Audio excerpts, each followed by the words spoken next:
Hello and welcome to the Stitchery. This is the March edition.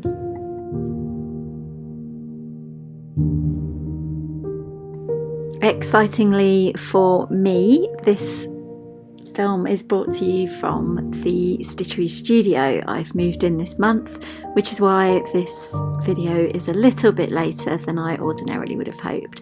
So thank you everyone participating for bearing with me while I get moved into my bright and airy new home.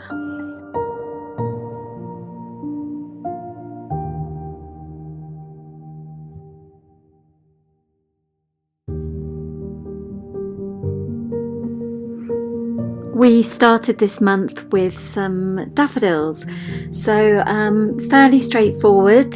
You've already learnt the seed stitches if you've done January and February. If not, you can check back to those tutorials here on YouTube. So for the daffodils, just make some little 6-pointed stars just with simple seed stitch like I'm doing here. As I'm stitching, you'll see that occasionally I do some half stars. I may do some with 5 petals, some with 4 petals. That's just to give a sense of movement and have the daffodils pointing in different directions when I come to do the trumpets.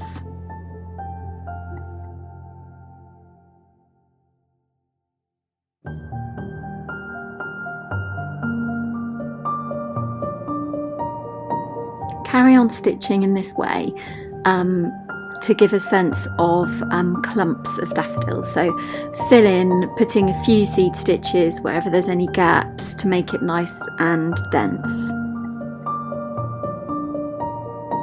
We just use French knots for the centre of the daffodils, 2 wraps around the needle, so come up from the back of the work where you want the knot to be.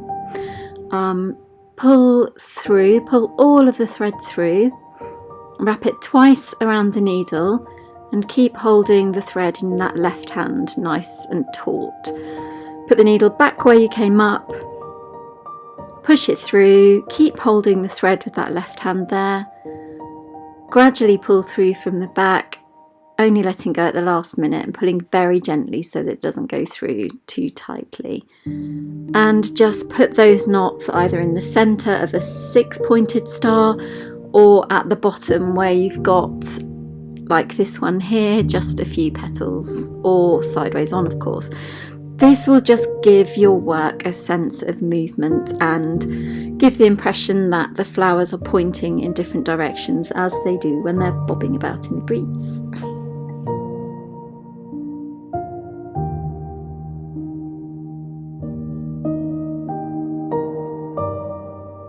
The tulips then are done with a lazy daisy stitch, which we do upside down, and then fill, as I'm doing here, with a seed stitch which I put in the middle and then cover over that bottom stitch that catches the loop down.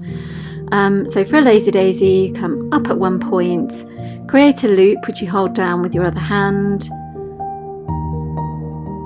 bring up the needle where you want the tulip to end and catch it down with a stitch there.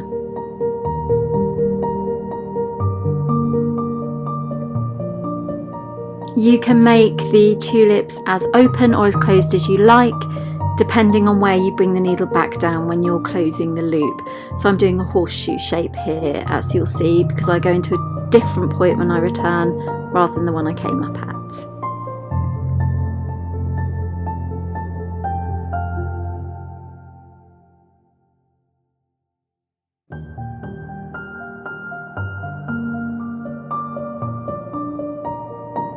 The birdbath then uses a padded satin stitch, so it's just a regular satin stitch as usual, but before you do it you just work a few seed stitches in the area you're going to fill and stitch them in the opposite direction to the final satin stitch. So I'm doing some horizontal seed stitches here for the padding, and then I'm going to do a split stitch outline all the way around that bath edge.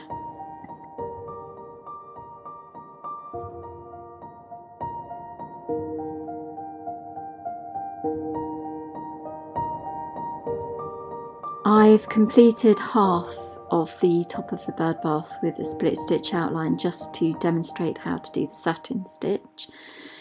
Complete the satin stitch as normal, just make sure that you cover over the outline, so come up on the outside of the outline and go back down on the outside of the outline too, so that your satin stitches will cover the outline. You don't want to be able to see that at the end of it. This makes sure that your satin stitch is padded and it gives you a neater edge. Just make sure that your stitches are nice and straight, put them very close to each other so there are no gaps, and keep the thread as straight and tidy as you can so there's no twisting.